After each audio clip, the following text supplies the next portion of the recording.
this is going to be a long one, so you guys are going to want to get a snack, get a drink, hunker down, because we're going through all of my 5-star reads of 2023. And I had a lot of them, surprisingly, so this is going to be a long one. This is a nice problem to have.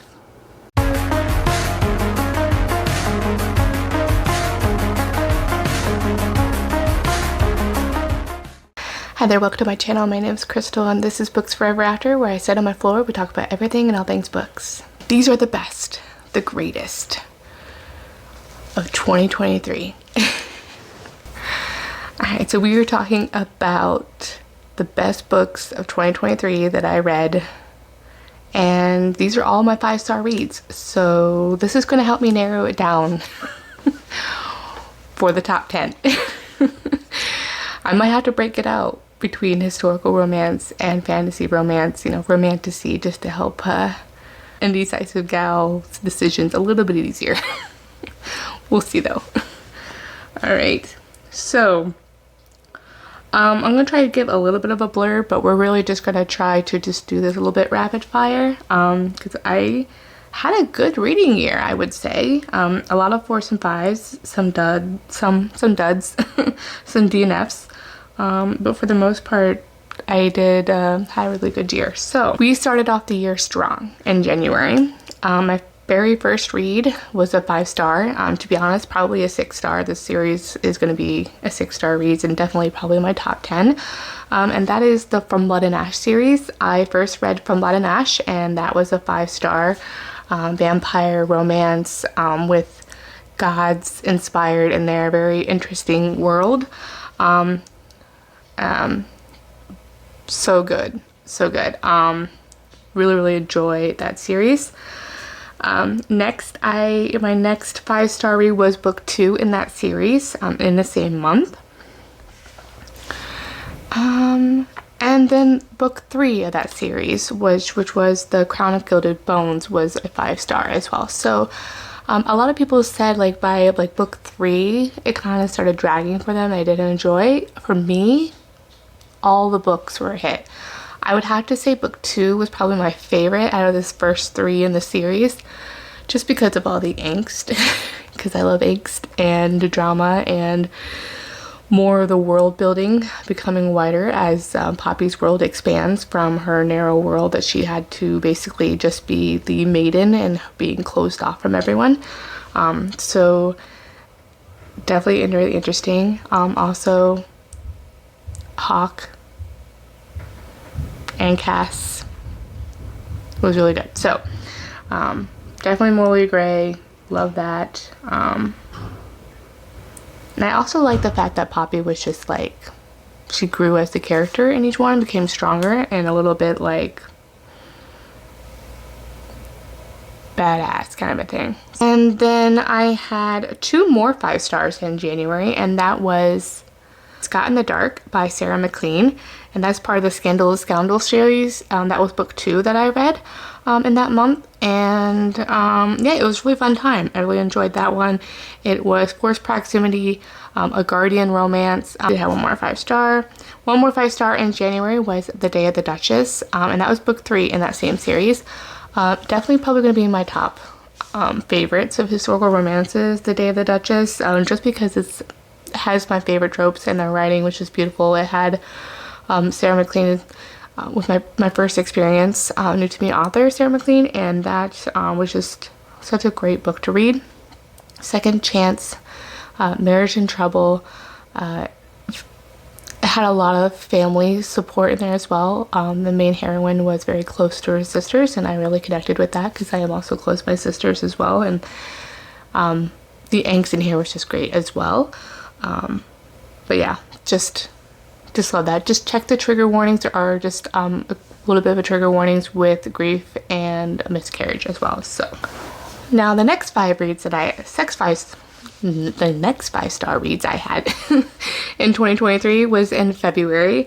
I read American Queen, and that was my first 5-star of that month, and the very first book I finished in that month. That was book 1 in the new Camelot trilogy. That is a contemporary like Why Choose, inspired by the King Arthur and basically the, oh gosh, what's the word? Arthurian legend retelling. It's great. Book 3 I just did not like, so it kind of went downhill for me, but that first book was very impactful. Next 5-star read I had was in March when I read Heartless. That was book 2 in the Chestnut Springs, and that is a contemporary small town romance. Really enjoyed that one. It's like also like a nanny romance as well. Really enjoyed it. Looking back now, this one I don't know if it would be in my top 10, because looking back and thinking on it now, it was great. There was just points in certain scenes in this book that probably kind of out of place in this kind of a setting. In contemporary, the spiciness or so in that part of it, and that the language with the main character guy, so it just kind of felt kind of like out of place there. My next 5-star read of March was The Gentle Rogue. That is book 3 from the Mallory Anderson series, and that was part of my read along with April, and yeah, I think that was probably my favorite, pretty close to the top of my favorite for that read along. And yeah, that's a pirate romance, part of the Mallory Anderson family. And really, I had to say probably the best one out of there besides another one that I really enjoyed. This is also a reread for me. I read these, like as I said, like years ago. Really enjoyed it. There is this whole aspect of, oh gosh, I had my favorite tropes in there. It's pirate romance, forced proximity. The heroine also disguises herself as a cabin boy, so that is also a really fun trope. Overall, really fun read. The romance aspect of it isn't as prevalent, I would just say. It's more about the hijinks and things like that, so it's very surface level, I would say. And definitely probably like, I would say 2 on the spice scale kind of a thing.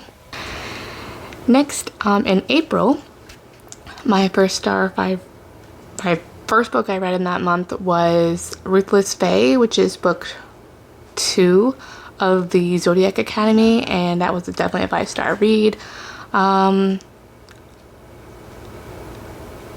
first one was a little bit hard to get into because it was a bully romance, and I'm not really a fan of that, just being mean for no reason, or apparently that kind of a thing. Just felt very, it always feels very immature, obviously, that kind of a thing, but really enjoyed that. These are 2 fae changeling lost princesses that kind of are told of their inheritance and that whole thing, and vying for the they have to surpass certain things in this academy in order to claim their inheritance, and then subsequently claim their throne. But these twin girls have no interest in claiming their throne, but the 4 male heirs, who their parents are there's 4 rulers of this world, don't believe them and the whole thing, and they're kind of staking their claim and just kind of make their, like, back, it feels like a very college feel, new adult feel, and that whole thing. There is also a forbidden romance in here. I just have to say, Professor Ryan, top tier, especially in the 3rd book, was very great. A Daring Pursuit by Kate Bateman. This is the 3rd in the Ruthless Rival series. Yeah, this one was more of a lighthearted, more light feeling romance, historical romance. And this series introduced me to Kate Bateman as an author as well. I want to say this is more, it's basically a rivals to lovers. It's their 2 feuding families aspect, and very, the first one was very mutual pining. This one also had that pining aspect in it as well. This girl has a not as good reputation, that society has on her, so she just really kind of leans into that because of that. And they're kind of like also like a friends lovers as well aspect to it. Next 5-star read was Glow, which was the 4th book in the Plated Prisoners series. This is a Midas retelling, or I want to say inspiration kind of a thing. It's a very interesting way that Raven Kennedy kind of crafts this world and takes what you know of the King Midas story and really makes it into her own, and bringing Fae into the mix. The first book was a little slow to start, I want to say, but by the end of it, I just loved it. And so I continued on in that series this year. Just love it. Raven Kennedy is just such a great author, and I'm so happy for her that she is traditionally published this year as well. I believe they're going to be publishing the whole series, or republishing in the whole series next year.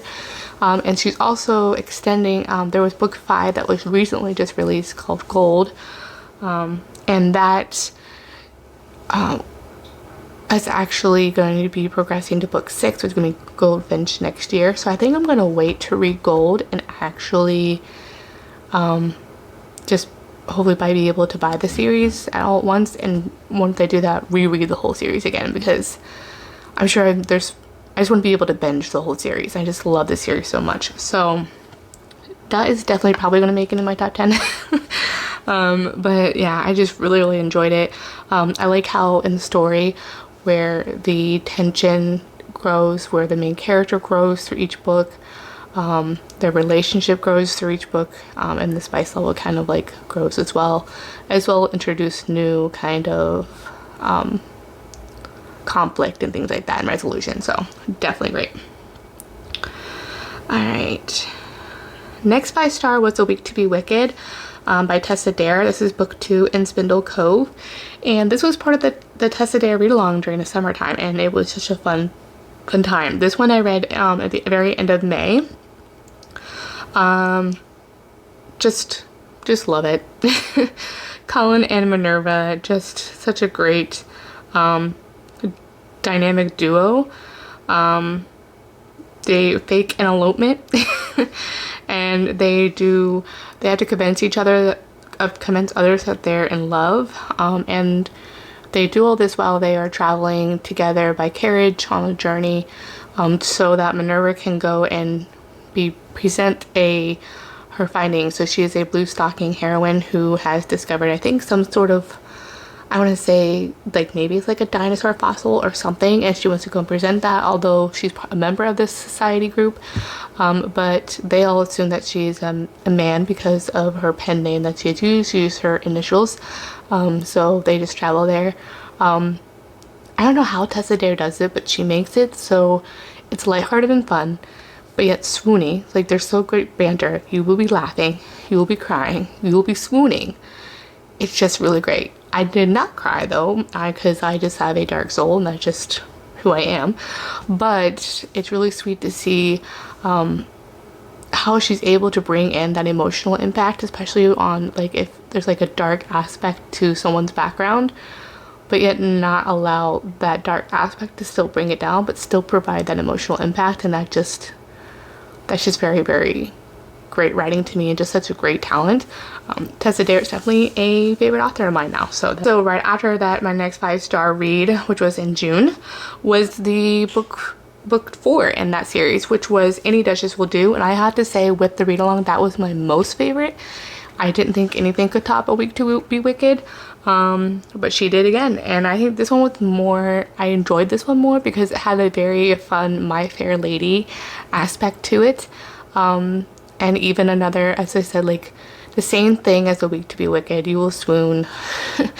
That whole aspect of the banter, the swooniness, the romantic feeling of it, and at the same time the emotional impact, not only for the hero's backstory, but also the sweet like relationship that he has with his mom and everything like that. So it's just such a great book, and I really enjoyed it.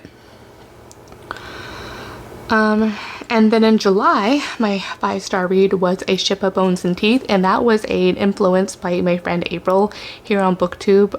Her channel is Happily Ever April, and that is a Pirates Caribbean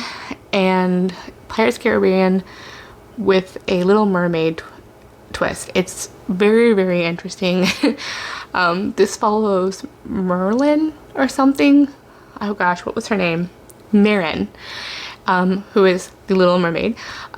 She makes a deal with the Sea Witch to be able to be turned human because she has fallen in love with Eric. The Sea Witch also takes her tongue, which does grow back. But she is married to Eric for 10 years, only to find that he is not who she thought he was. He's a very cruel person, and not a very nice person. He's very abusive, not only emotionally but physically to her.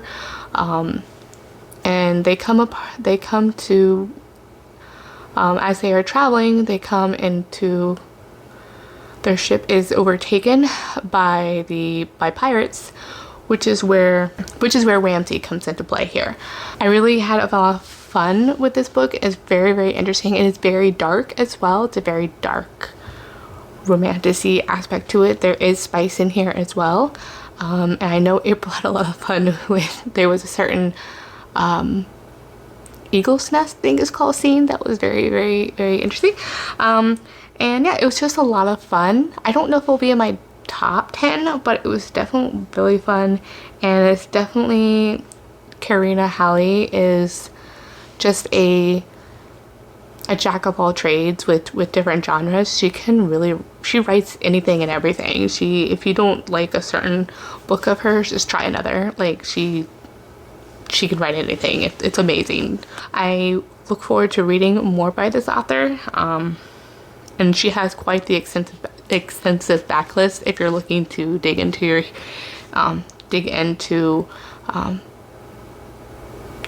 some reads. And I think she's on Kindle Unlimited quite a bit as well. So I've also been able to find some of her books from the library and the Libby app as well.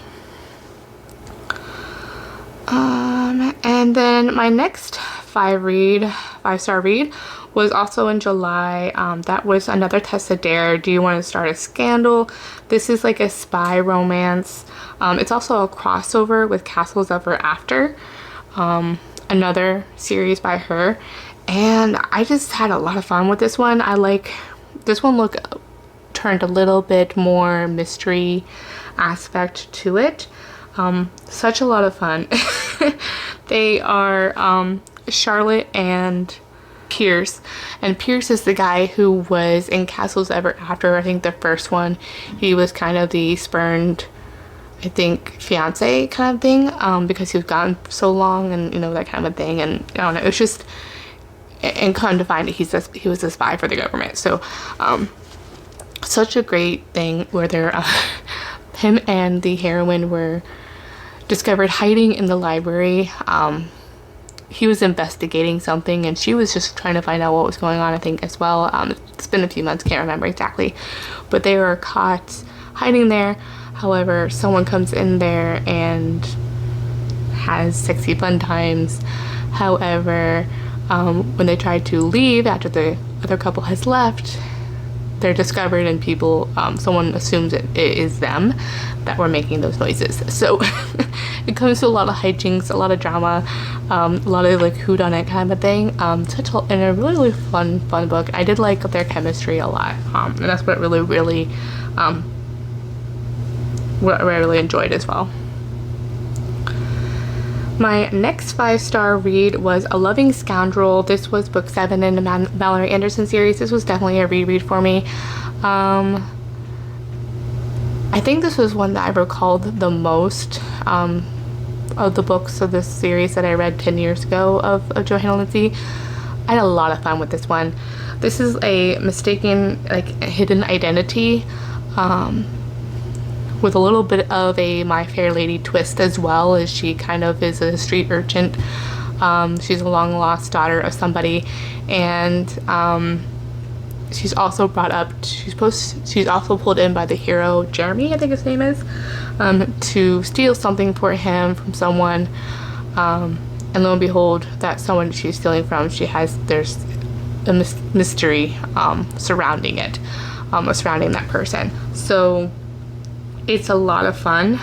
It's such an emotional impact, maybe just for me personally, because there's such a very touching moment when she is connected with a family member, and that was just, it had a big impact for me, just because I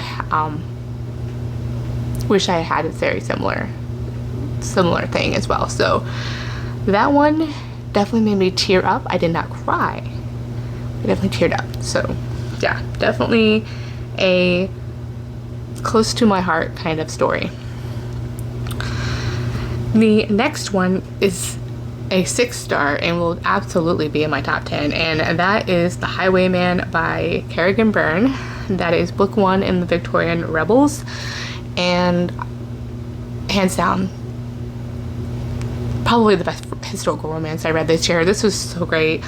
Dark romance, a noir historical romance. I was gonna say, like, the angst, the tension, the tub scene. I mean, there was like 4 chapters of this tub scene, but it was just, a pen could drop and it would be like just that intense. So great. It also had slight Phantom of the Opera vibes, and that was like my favorite Broadway musical in high school. My very first Broadway musical I got to see in New York, and that was just, so it was definitely giving, and I definitely loved it. It also has tropes of the captor-captive, forced proximity, grumpy sunshine, scar-damaged hero, a brooding tortured hero, a widow, second chance, and childhood friends to lovers. It's just so good. This follows, see if I can remember my notes here. This follows Dorian, who is called the Black Heart of Ben Moore, and Farah. And Farah was in love with, and actually ended up marrying her, oh, I forget what his name, Declan, I think his name was Declan. And for reasons that happen, he actually ends up going to prison, and he meets Dorian. Come to find out that Declan passes away and she becomes a widow, and years later she meets Dorian and he ends up kidnapping her, and thus begins their story there. There's a little bit of a mystery plot. So great, there's so much tension. It feels like a little bit like if this was a Mafia vibes, it almost also feels Mafia vibes. If you like that as a contemporary, this is probably a great one, I would say, to if you wanted to dip your toe into historical romance and you like dark romance, contemporary romance, Mafia romance. Definitely highly recommend, and I absolutely love this book so much. I definitely have been meaning to continue with the series. The Hunter is the next one, and I don't know why I'm delaying. Fantasy has been taking over my life for the fall, but instant auto by author, I have to say. And I don't think she hasn't been writing much lately, but I definitely have her backlist to delve into, but I definitely hope she continues on as well. Oh, The Highwayman I read in August, and that was actually part of the Romance Readathon as well. That was hosted by Maggie's Book and Stuff, so definitely recommend following her. She's going to be doing that every year, I believe, possibly in August again this year. It may not be historical romance this time, but the theme will change, but it's really encouraging just to read any genre. It doesn't even have to be romance. So that was a lot of fun, and I got to meet a lot of cool people. I definitely think you should join if you're interested next time it comes around, and following her so you can get those updates. So yeah, next I read was in August as well, The Serpent and the Wings of Night. That is a vampire romance. It's very vampire fantasy. It's very, very good. It has like a Hunger Games trial aspect tournament, where people are actually going into the tournament so that they can ask the goddess Nyx, what's her name, who is basically the goddess of vampires, for a token or something like that for power. So the political aspect, this world is very, I'd have to say, of all the vampire romances there are out there, the fantasy world of this is very unique in how these vampires are. There's like 2 different species as well. This follows Aurea. Aurea is a human in this world, and obviously humans are just treated like chattel. And her dad is adopted her, and he is the vampire king. She enters the tournament so that she can request some sort of special powers, kind of a thing to help her be able to survive. So basically, this girl is just full on, like, jumpy, because she's always having to be survived. She always has to be on her toes, because at any moment people may want to kill her. It's very intense. Rain is a different species from another country coming into there as well. They end up being, and this is like a fight to the death, so like it's really like the last victor standing is the winner, very similar to Hunger Games. And they actually, along with the Rain's friend, they all become reluctant allies, and then become, her and Rain become lovers, so within it. I also keep in mind that the tournament does span the whole entire book. However, book 2 does pick up right where it left off and kind of also widens into a different, bigger world kind of thing, more political fantasy as well. And the romance is a little bit more prevalent in the second one as well. And I would have to say, if you're wanting to get into a fantasy series, but you're intimidated by a long book series, this is only a 2-book duology or duet, so I would recommend picking this one up if you're interested. And in September, I read Guardian of the Drowned Empire, which is book 2 in the Drowned Empire series by Frankie Diane Malice. This was a 6-star read for me. So book 1 was a 4-star. I really liked it, but it kind of left off in a weird place. Reading the author's note in the second book kind of made me understand why, due to reasons she had to kind of split the book, and she didn't want to cut main pieces out. It doesn't really drag. Love this book, so the series. This is definitely going to be an auto by author for me as well, and I will definitely want to pick up this entire series to own physically someday. But this is a 6-star series, definitely in my top 10. And this is a very historical fantasy. That's also part of why I read it in August, the first one, because it was a historical fantasy, and it had the historical aspect to get points.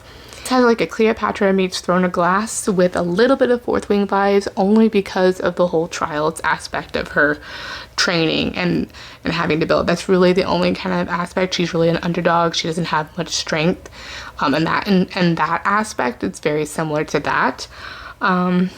There is, and also because she has to grow and struggle to gain every bit of strength, she doesn't automatically just have it all easy. She really grows and builds in her strength. She has all the odds stacked against her. There are real consequences for the actions she makes, so any dumb decisions that happen, or when she just doesn't do something she was supposed to, she has real consequences that happen to that, which can also be devastating. The slow burn and world building in this book is just perfection.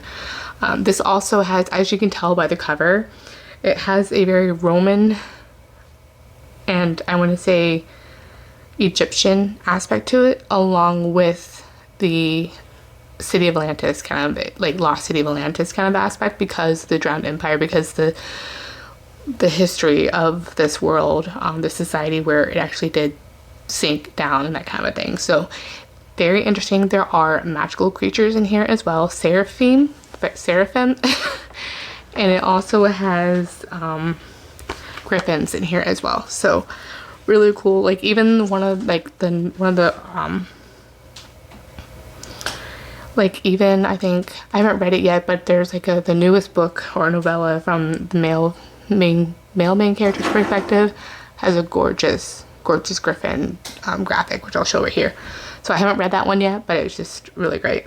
Next was book 3 from The Reckoning from the Zodiac Academy. That was a 5-star. Also read that one on Kindle Limited. This one is, there were some things that were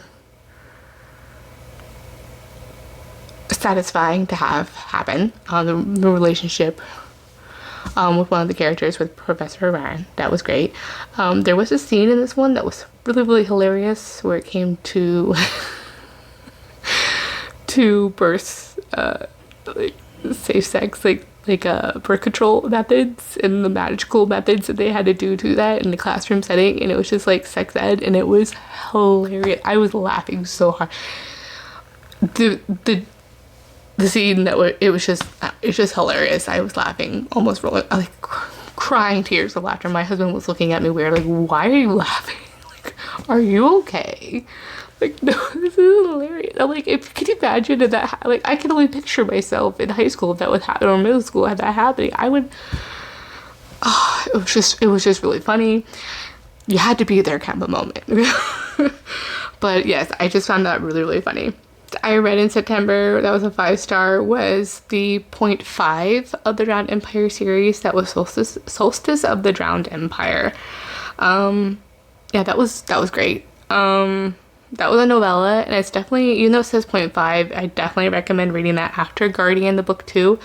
Otherwise, you're going to have you don't want to read these in chronological order. You want to read it in the publication order. It is definitely meant to be read that way after book 2. And these novellas, this is in the mailman character's, Ryan, point of view. This was just great, and I just love it. Next, in October, I had a 5-star read. This was a reread. This was a Mediator. All these are going to be 5-star. The Mediator series by Meg Cabot. I mean, it's a YA paranormal, YA fantasy kind of thing. So that has a ghost, so you can see ghost. There is a kind of romantic plot that kind of grows, side plot that grows and such. And I don't know, I just loved it. The main character, she's just hilarious. Loved her personality, and just great. Again, book 3, Reunion. I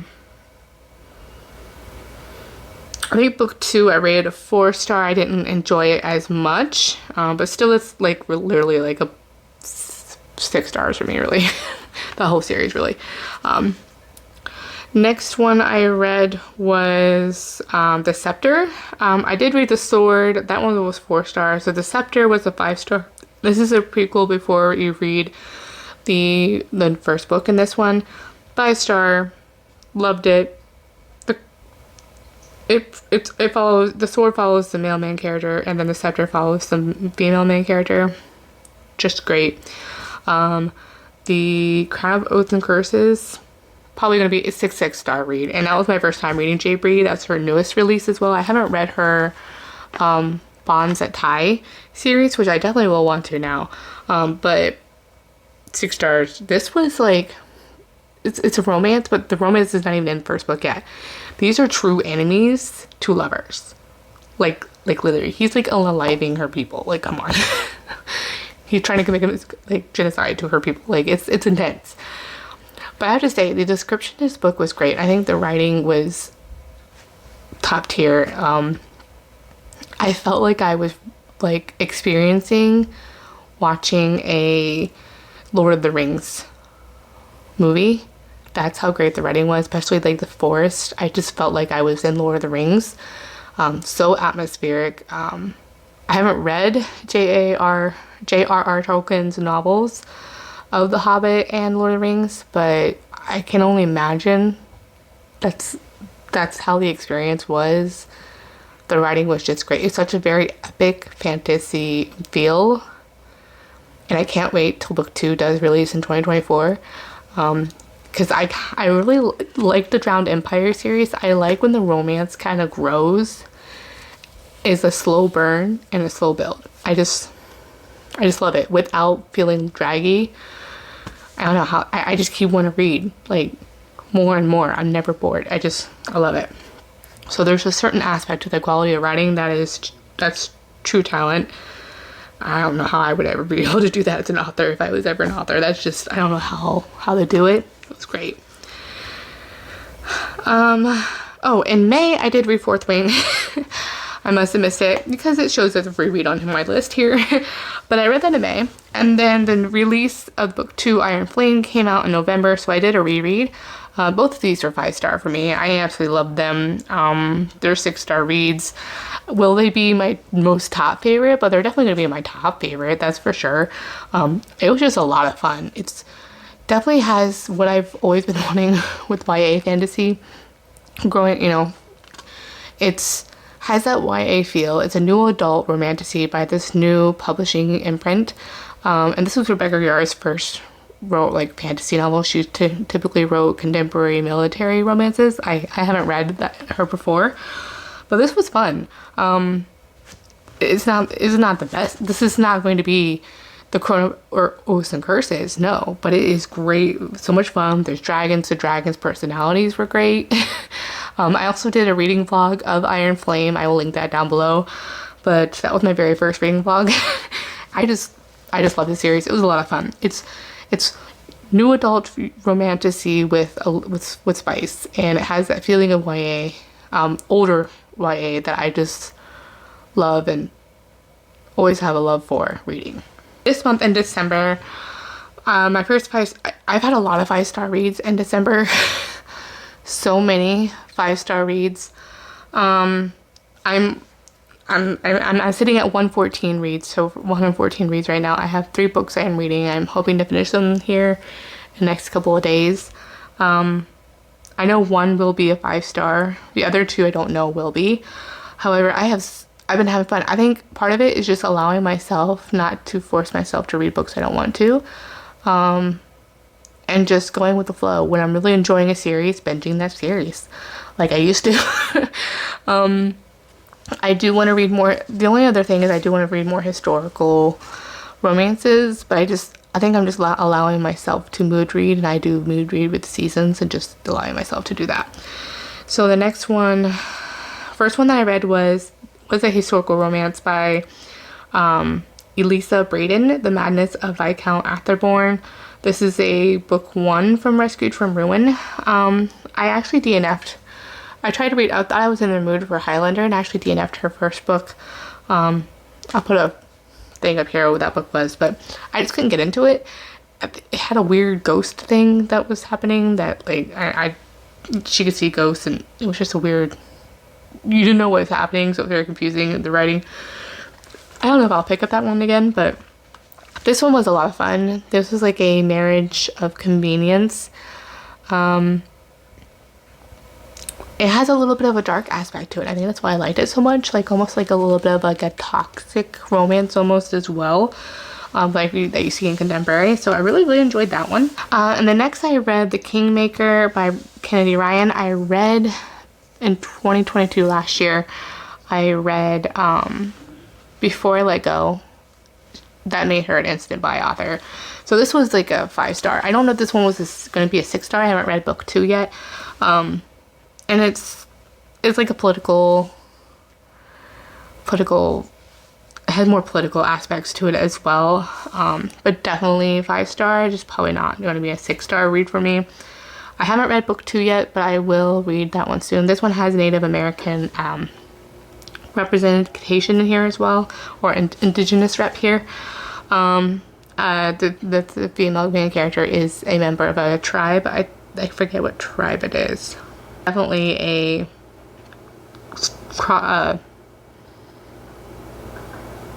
star-crossed lovers kind of feel, like, and that conflict and that whole thing, and this also spans across years as well.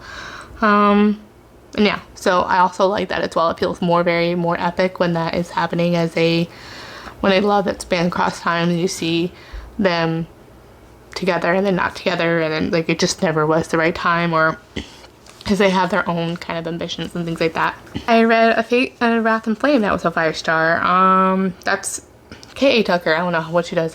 She's like Raven Kennedy for me. I'm like, she's gonna be probably, I think this is her first. She typically writes contemporary, like the Wolf Hotel series. That was like the one that gave me in a weird burnt out a burnt out thing last year.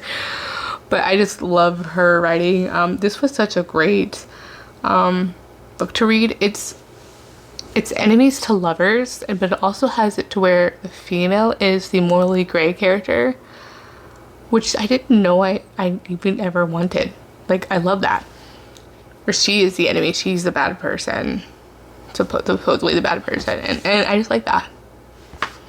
You don't see it that often, which you wouldn't think, which then I read a couple of those are like, I did read the Bridge Kingdom series. Those were the first 4 stars, so I think that was also very similar on where the female character is the morally gray person, so I just love that. I don't know. And then my most recent is A Shadow in the Ember. That is the book 1 with Flesh and Fire. That's the sister series, and that was the recommended order after those first 3 that I read this year of the From Blood and Ash series, to read this one, and then now I have to read the War of Two Queens. So 6-star read. I just love this. I mean, Daddy Nitos, those shadow daddies, I tell you what, I just love them. I love it. Morally gray character. Again, I loved that she was the morally gray character, and they had to build on that trust. The enemies to lovers aspect. I don't know, it's just so good. So good. This is like the prequel. She's the maiden. She's like the original maiden that you hear about in From Blood and Ash series. So it's like the prequel series that you need to read before you read A War of Two Queens, I guess. So and then the next 5-star read that I'm just gonna say is probably gonna be a 5-star read is book 2 of Fate of Wrath and Flame. I'm reading that one right now. Which is The Curse of Blood and Stone. Definitely gonna be a 5-star. I'm also currently reading The Bride. I don't know if that one's going to be a 5-star. It's definitely going to be a 4-star. So I don't know yet. That's going to be a reread for me as well. I read that years ago. Don't know yet. So that's what I'm in the process of right now. That may possibly be a 5-star read, but I don't foresee that happening at this point. But I do still really love it. Well, those are all the 5-star reads. I will tally somewhere on the screen how many were 5 stars. And I read or foresee reading 116, 117 books, so we'll see. So yeah, that's it. So next you will be seeing quite a lot of me in January. I've been planning content for the last 2 weeks. I also had some personal, like an outpatient kind of surgery thing. That's why I've also been out of commission, but I'm back. And I have a lot of catching up to do. So you will probably be seeing a few videos from me in a row, but then I will be spacing them out to about every 2 or 3 days, every 3 days or so. So just buckle up, Buttercup. Alright, so those are all the 5-star reads that I read in January, read this year in 2023.